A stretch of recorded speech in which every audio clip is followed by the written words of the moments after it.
Assalamualaikum, selamat datang di channel Jendela Tutorial. Pada video kali ini, kita akan belajar cara membuat laporan stok barang di Microsoft Excel. Tutorial ini akan membantu kita dalam pembuatan laporan barang, utamanya untuk mengetahui stok barang secara terkini berdasarkan barang masuk dan barang keluar yang kita input. Namun sebelum masuk ke penjelasan tutorial, kembali saya meminta dukungan klik subscribe dari teman-teman guna mendukung channel kita ini supaya lebih baik lagi dan bisa bermanfaat buat yang lainnya. Terima kasih. Teman-teman, agar lebih mudah untuk kita pahami, maka tutorial ini saya bagi menjadi 4 tahap pengerjaan, yaitu tahap yang pertama membuat tabel daftar barang, tahap yang kedua membuat tabel barang masuk dan tabel barang keluar. Tahap yang ketiga, pembuatan rumus laporan stok barang, dan tahap yang keempat, cara membuat laporan untuk periode baru. Baik teman-teman, langsung saja kita mulai tahap yang pertama.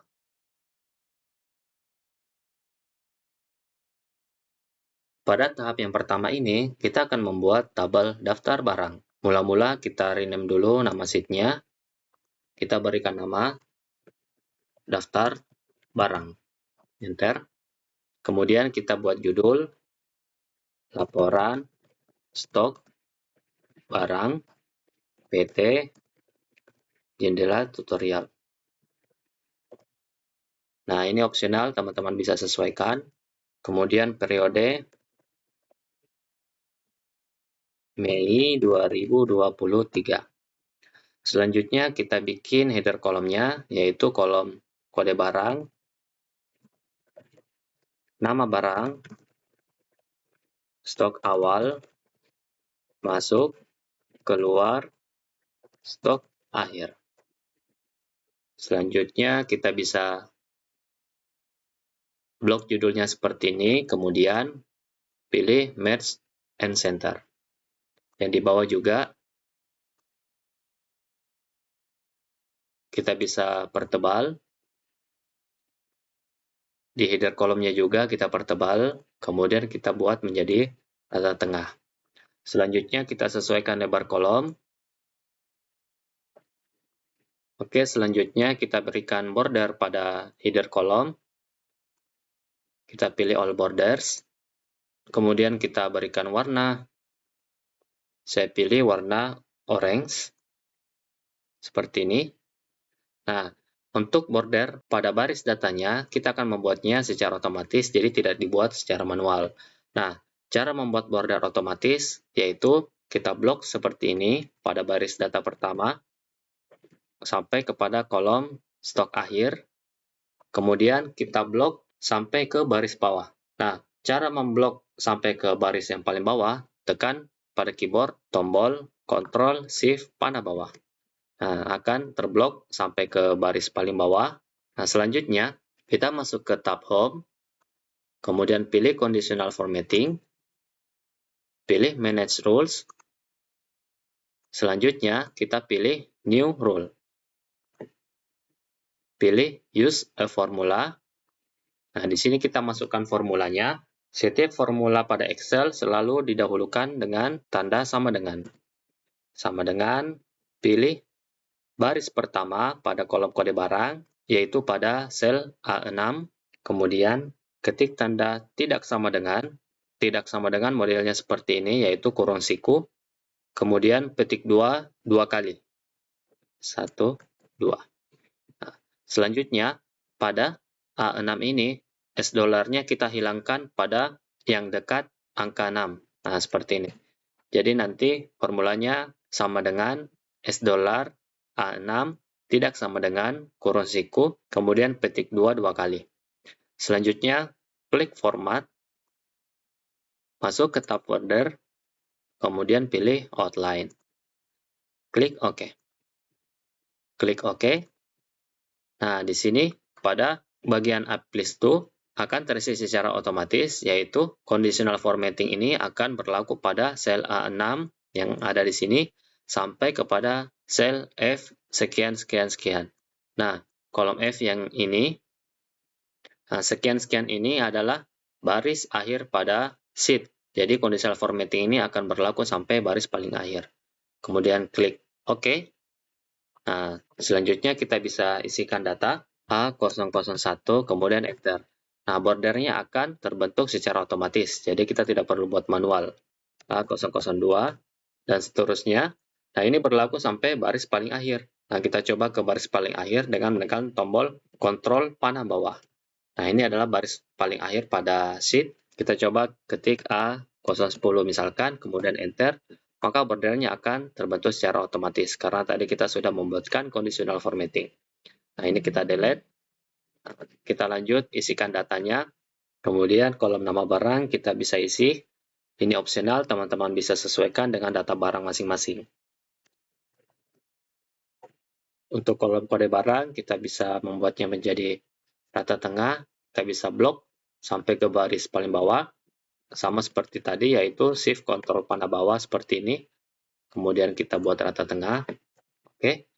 Nah, selanjutnya untuk stok awal, misalkan di sini stok awalnya adalah sama-sama 100. Saya copy saja ke bawah. Nah, untuk kolom masuk, kolom keluar, dan stok akhir, ini akan kita isikan rumus. Saya akan jelaskan pada tahap selanjutnya. Jadi teman-teman bisa tonton sampai akhir agar supaya kita bisa mengerti secara detail. Oke, ini untuk tahap yang pertama, kita lanjut tahap yang kedua. Pada tahap yang kedua, kita akan membuat tabel barang masuk dan tabel barang keluar. Kita bisa tambah sheet baru, kemudian kita rename, kita berikan nama barang masuk. Selanjutnya kita membuat judul yaitu daftar barang masuk PT Jendela Tutorial periode Mei 2023. Kemudian kita membuat header kolomnya yaitu kolom tanggal, kode barang, nama barang, dan jumlah masuk. Selanjutnya kita sesuaikan lebar kolomnya. Kemudian pada judul kita bisa blok, kemudian merge and center. Seperti ini, di bawahnya juga. Kemudian kita buat menjadi tebal. Pada header kolom juga kita bold. Kemudian kita bisa berikan warna, yaitu warna biru muda. Yang teman-teman bisa sesuaikan. Kemudian kita bisa berikan border, yaitu all border. Nah, selanjutnya bisa juga kita buat menjadi rata tengah seperti ini. Kemudian untuk baris datanya, kita akan membuat border dengan conditional formatting sama pada tabel daftar barang. Nah, caranya kita bisa blok seperti ini. Kemudian kita blok sampai ke baris paling bawah dengan menekan tombol Shift Ctrl panah bawah. Selanjutnya masuk ke tab Home, kemudian pilih Conditional Formatting, pilih Manage Rules, dan klik tombol New Rule. Pilih Use a Formula, selanjutnya masukkan formulanya, sama dengan pilih kolom tanggal, yang di sini di baris pertamanya yaitu pada sel A6, kemudian masukkan tanda tidak sama dengan, yaitu 2 kurung siku seperti ini, kemudian tanda kosong. Nah, tanda kosong itu simbolnya yaitu petik 2 sebanyak 2 kali. Nah, pada $$ di dekat angka 6 ini kita bisa hapus. Nah, jadi formulanya jadi seperti ini, sama dengan $$ A6, buka kurung siku, tutup kurung siku, dan petik 2 kali. Selanjutnya, masuk ke tombol format, kita klik, kemudian kita masuk ke tab border, dan pilih outline. Klik OK, klik OK. Nah, di Applist 2 ini akan otomatis terseleksi sampai ke baris paling bawah. Karena tadi kita sudah setting sampai di baris paling bawah, kemudian klik OK. Nah, selesai, kita coba masukkan tanggal 1 bulan 5 tahun 2023. Nah, bordernya otomatis akan terbentuk. Nah, selanjutnya, untuk kolom nama barang, kita bisa menggunakan fungsi VLOOKUP dan juga if error. Nah, rumusnya yaitu sama dengan if error, buka kurung, VLOOKUP, buka kurung, pilih kolom kode barang. Selanjutnya, koma. Nah, teman-teman bisa sesuaikan. Jika di laptop menggunakan bahasa Indonesia, maka menggunakan titik koma. Kalau di laptopnya menggunakan English itu menggunakan koma. Kebetulan saya menggunakan format English, maka saya menggunakan koma. Pada keterangan rumus di bawah juga bisa terlihat di sini ada tanda koma, dan disesuaikan saja. Setelah itu kita masuk ke daftar barang. Nah, karena sumber datanya ada di sheet daftar barang, kemudian kita bisa blok kolom kode barang sampai ke kolom stok akhir. Nah, cara agar supaya kita tidak perlu mengunci atau mengabsolutkan kolom, kita bisa langsung memblok kolomnya secara keseluruhan seperti ini. Jadi tidak perlu memblok seperti ini ya. Kalau begini kita perlu menekan tombol F4 untuk mengunci baris dan kolomnya. Nah, agar memudahkan dan langsung otomatis terblok sampai ke bawah, kita bisa memblok langsung kolomnya seperti ini sampai ke kolom F. Nah, ini otomatis terblok sampai ke kolom F karena di sini ada merge and center. Merge and center ini sampai di kolom F. Makanya dia akan otomatis terblok seperti ini. Nah, selanjutnya jika sudah terblok, kita bisa menekan koma, kemudian nama barang. Nah, nama barang berada pada kolom yang kedua. Nah, ini kolom pertama, ini kolom yang kedua. Kita ketik angka 2, kemudian koma, false. Nah, false ini bisa 0 juga. Nah, ada juga yang mengetik seperti ini 0, ada juga mengetik false. Nah, itu artinya sama. Teman-teman bisa pilih mana yang biasa digunakan. Kalau saya biasa menggunakan false. Kemudian balas kurung, koma, ketik 2 kali. Balas kurung, enter. Nah, selesai untuk VLOOKUP nama barangnya. Misalkan kita isikan kode barang di sini A001, maka akan muncul nama barang sabun mandi. Nah, jika seandainya saya mengisikan kolom kode barang yang salah, misalkan seperti ini, nah ini tidak ada kolom kode barang seperti ini, saya tekan enter, maka kolom nama barang akan kosong. Kenapa bisa kosong? Tidak muncul error, karena tadi kita sudah menggunakan rumus if error. Itulah kegunaan dari if error. Jika terjadi error, maka akan memunculkan kosong. Nah, tanda petik 2 sebanyak 2 kali ini bermaksud kosong, alias tidak ada muncul apa-apa. Kita isi yang benar, seperti ini misalkan. Nah, sudah muncul. Oke, ini untuk tabel barang masuk. Selanjutnya, kita bisa membuat tabel barang keluar. Kita tambah sheet baru dulu. Kemudian kita rename. Berikan nama barang keluar. Enter. Oke. Nah, karena barang masuk dan barang keluar itu agak mirip, jadi kita bisa langsung saja copy dengan cara block all seperti ini. Kemudian klik kanan copy, masuk ke barang keluar, kemudian klik kanan, kita bisa paste seperti ini. Selanjutnya bisa disesuaikan judulnya, yaitu daftar barang keluar. Kemudian enter. Di sini jumlah masuk kita ubah menjadi jumlah keluar. Untuk header kolomnya, agar supaya berbeda, kita bisa berikan warna. Saya berikan warna hijau. Nah, seperti ini. Jadi ini barang masuk, dan ini barang keluar. Oke, sudah selesai membuat tabel barang masuk dan tabel barang keluar. Selanjutnya kita bisa masuk ke tahap yang ketiga. Pada tahap yang ketiga ini yaitu pembuatan rumus laporan stok barang. Nah, kita akan membuat rumus pada kolom masuk, kolom keluar, dan kolom stok akhir. Kita mulai dulu di kolom masuk. Rumusnya sama dengan sum if, kemudian buka kurung, masuk ke sheet barang masuk, kemudian kita blok kolom kode barang. Nah, kita bisa langsung blok kolomnya seperti ini. Nah, dia langsung memblok sampai kolom D, itu karena ada baris yang termerger sampai kolom D seperti ini, yaitu baris di paling atas. Nah, jika seperti ini kita bisa ketik manual saja. Jadi di sini kita hapus, kemudian kita masukkan kolom B. Nah, kolom B itu adalah kolom kode barang yang ini. Nah, selanjutnya koma, kita kembali ke sheet daftar barang, kemudian pilih kolom kode barang seperti ini. Nah, ini kasusnya sama seperti tadi karena ada baris yang termerger. Kita hapus saja dan kita masukkan kolom A. Kolom A adalah kolom kode barang. Kemudian koma, Kita masuk ke barang masuk, kemudian kita pilih kolom D. Nah, ini kita ketik manual juga, D.2D. Itu menandakan kita memblok kolom D, yaitu kolom jumlah masuk. Kemudian balas kurung, enter. Jika muncul seperti ini, langsung klik yes. Nah, hasilnya seperti ini. Kenapa 0? Karena sabun mandi belum ada yang kita input di barang masuk. Nah, misalkan kita input di sini, sabun mandi ada 20. Kemudian tanggal 2 bulan 5 2023 A002 itu, nah ini tidak muncul karena kita belum copy ke bawah.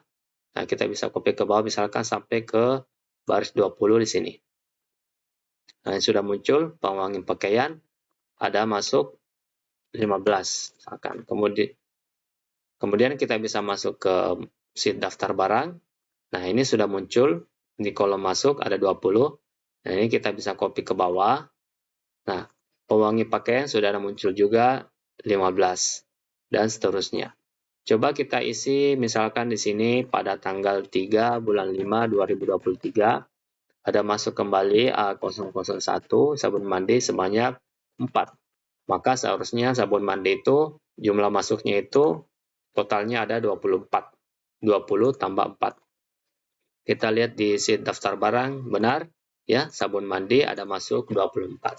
Untuk di kolom keluar, rumusnya hampir sama dengan di kolom masuk, jadi kita tinggal copy saja seperti ini.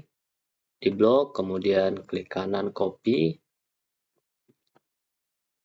Di sini kita bisa masukkan rumusnya, klik kanan paste. Nah, di sini diubah saja. Kata barang masuk, ini kita ubah menjadi barang keluar. Ini masuk, kita ubah menjadi keluar. Ini juga barang masuk menjadi barang keluar. Kemudian enter. Kita copy ke bawah seperti ini. Nah, kita coba tes di sheet barang keluar. Kode barang A001, nama barang sabun mandi, jumlah keluarnya misalkan 5. Kita lihat di daftar barang, nah ada keluar 5. Kita coba A002 di tanggal 2 bulan 5 2023. Nah, ini belum ada, jadi kita tinggal copy saja. Misalkan saya copy sampai ke baris yang ke-20. Kalau misalkan transaksi kita lebih daripada ini, kita tinggal copy saja rumusnya ke bawah. Jumlah keluar, pewangi pakaian, kita isi 4 misalkan.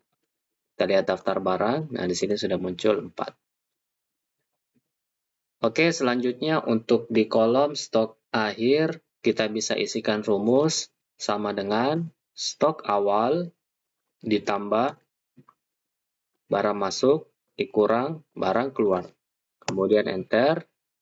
Selanjutnya kita copy seperti ini. Nah, di sini stok awal untuk sabun mandi 100, ada masuk 24, kemudian keluar 5. Jadi stok akhirnya adalah 119. Yang merupakan stok awal ditambah barang masuk dikurang barang keluar. Hasilnya adalah stok akhir. Oke, ini untuk tahap yang ketiga. Kita lanjut tahap yang keempat. Tahap yang keempat yaitu cara membuat laporan periode baru. Nah, misalkan laporan stok barang kita ini adalah periode Mei 2023. Nah, gimana kalau misalkan kita ingin untuk membuat periode Juni 2023? Nah, caranya adalah kita coba save dulu ini. Nah, kita save. Misalkan saya simpan di data D, kemudian saya beri nama laporan stok barang garis datar Mei 2023. Kemudian saya save. Nah, di sini sudah muncul keterangan nama filenya, laporan stok barang Mei 2023. Nah, selanjutnya kita bisa save as. Save as, bisa tekan tombol F12 pada keyboard. Kemudian lokasi penyimpanannya saya simpan data D sama dengan yang tadi. Nah, di sini saya tinggal ubah kata Mei menjadi Juni 2023. Kemudian saya save. Nah, itu artinya ini adalah file Juni 2023. Di sini sudah muncul keterangan judulnya.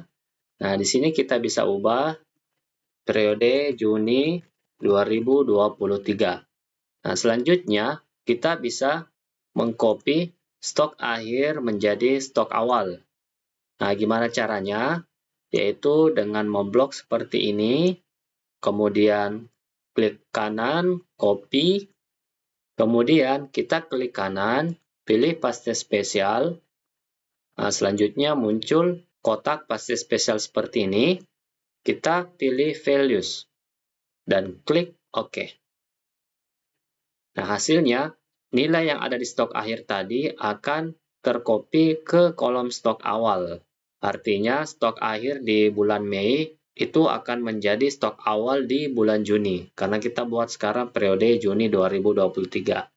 Nah, selanjutnya untuk kolom masuk, kolom keluar, dan stok akhir ini, kita tidak usah apa-apakan karena ini adalah sebuah rumus. Kita cukup masuk ke sheet barang masuk dan barang keluar, dan kita delete datanya. Nah, misalkan ini kita masuk ke barang masuk, nah kita bisa delete datanya. Cara mendelete-nya adalah dengan memblok seperti ini, kemudian di-delete. Nah, cara delete-nya cukup di kolom tanggal dan kode barang kita delete. Untuk kolom nama barang jangan di-delete karena ini adalah rumus VLOOKUP, jangan sampai hilang rumusnya. Dan juga di jumlah masuk kita delete. Periodenya kita ubah menjadi Juni 2023. Seperti ini. Oke. Selanjutnya kita masuk ke sheet barang keluar. Kita delete juga sama seperti kayak tadi. Kita delete data yang ada di kolom tanggal dan kode barang, serta yang ada di kolom jumlah keluar. Kolom nama barang ini merupakan rumus, tidak usah di-delete. Bordernya otomatis akan hilang karena kita tadi sudah menggunakan conditional formatting untuk membuat bordernya. Periode kita bisa ubah menjadi Juni 2023. Nah, selesai, kita bisa lihat di sheet daftar barang. Nah, kolom masuk dan kolom keluar itu sudah direset menjadi 0 seperti ini. Dan di stok akhir juga akan terakumulasi, yang merupakan rumus stok awal ditambah masuk dikurang keluar. Nah, hasilnya itu stok akhir. Nah, gimana kalau misalkan kita ingin coba transaksi? Boleh, silakan kita masuk ke sheet barang masuk, kita masukkan tanggal, karena sekarang ini periode Juni, misalkan saya masukkan tanggal 1 Juni 2023, kode barang A002. Nah, muncul nama barangnya pewangi pakaian, ada masuk 20 misalkan. Kemudian di tanggal 2 Juni 2023, ada masuk A003 atau A004, ya, pasta gigi. Nah, jumlah masuk ada 12. Nah, selanjutnya di barang keluar kita coba transaksi. Di tanggal 1 Juni 2023 ada kode barangnya itu A001. Nama barang sabun mandi, jumlah keluar ada 4. Kemudian di tanggal 2 Juni 2023 A002 pewangi pakaian ada jumlah keluar 3. Oke, selesai. Nah, kita bisa lihat di sheet daftar barang. Nah, datanya sudah muncul. Sabun mandi kode barang A001 itu ada keluar 4 ya, karena di sini ada 4. Tadi kita sudah input. Nah, stok akhirnya juga akan berubah. Begitupun dengan di baris yang lainnya seperti di pewangi pakaian, ada masuk 20, keluar 3. Kemudian pasta gigi ada masuk 12, tapi belum ada yang kita input barang keluarnya. Nah, ini stok akhirnya seperti ini, dia akan otomatis berubah berdasarkan rumus yang sudah kita masukkan. Dan di baris bawah ini masih 0 karena tidak ada transaksi atau kita belum input barang masuk ataupun barang keluar. Nah, ini adalah contoh laporan stok barang yang bisa kita gunakan. Mudah-mudahan bisa membantu. Sampai jumpa kembali di video selanjutnya. Wassalamualaikum warahmatullahi wabarakatuh.